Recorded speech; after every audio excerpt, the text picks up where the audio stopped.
नहीं नहीं, सस्पेंस जैसी कोई बात नहीं थी। जैसा कि आप लोग जानते हैं, जनसत्ता दल का कोई भी प्रत्याशी इस संसदीय चुनाव में कौशाम्बी और प्रतापगढ़ में नहीं लड़ रहा। हमने वो कारण भी रखा आप लोगों के सामने, और बराबर पूरे क्षेत्र से समर्थकों का, मतदाताओं का, शुभचिंतकों का, कार्यकर्ताओं का फोन और संपर्क करके ये प्रश्न उनके बराबर हमसे पूछे जा रहे थे कि करना क्या है इस चुनाव में। तो सबसे राय लेने के बाद अब ये निर्णय लिया गया कि इस चुनाव में जनसत्ता दल की तरफ से कोई किसी के समर्थन का निर्णय नहीं लिया गया है, और सभी सम्मानित जो कार्यकर्ता समर्थक है, जिनका जहां मन हो, जिसको मतदान करना, जिसको आशीर्वाद देना, वो स्वतंत्र है, वहां कर सकते हैं। सर, आज भाजपा संजीव बलियान भी आए थे और सपा कैंडिडेट दोनों प्रत्याशियों से सर आपने मुलाकात की है कौशाम्बी में? जहां तक संजीव जी की बात है, वो हमारे व्यक्तिगत मित्र हैं, उनसे हमारा राजनीतिक संबंध नहीं है, और प्रत्याशी दोनों आए थे।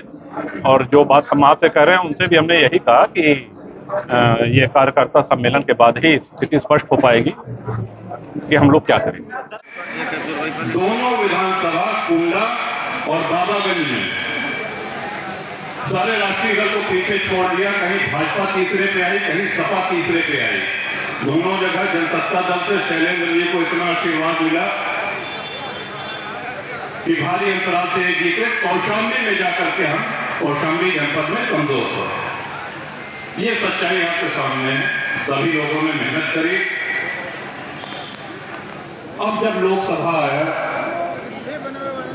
तो किसी कारणवश या कुछ कारणों गठबंधन नहीं हो सका किसी दल से, और ये निर्णय लिया गया कि इस बार जनसत्ता दल के झंडे से चुनाव नहीं लड़ना है।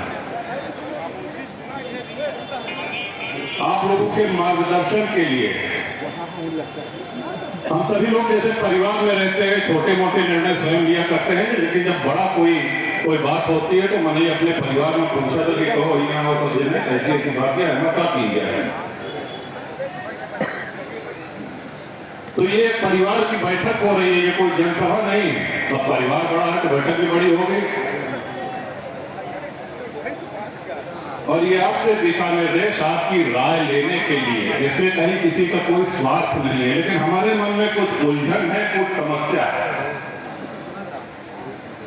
और एक से अधिक के अपने इस राजनीतिक जीवन काल में हमने पूरी सदैव पारदर्शिता रखी है, अपनी विश्वसनीयता बना करके रखी है, और हमारी सबसे बड़ी चिंता यही रहती है कि जो आपका स्नेह, आपका प्रेम और आपका विश्वास मुझको मिलता रहा है, कहीं किसी हमारी कमी के कारण, हमारी किसी गलती के कारण उस प्रेम में, उस विश्वास में कोई कमी न हो पाए।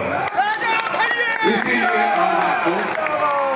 अब आ जाए, जब कोई प्रत्याशी लड़ाया जाता है तो आगे से पीछे, जब चुनाव आता है तो चाहे सपा हो, चाहे भाजपा हो, चाहे बसपा हो, बरसाती मेढक के तरीके सब निकल आते हैं, अटर अटर करने लगते हैं, और चुनाव बाद सब लोग गायब हो जाते हैं।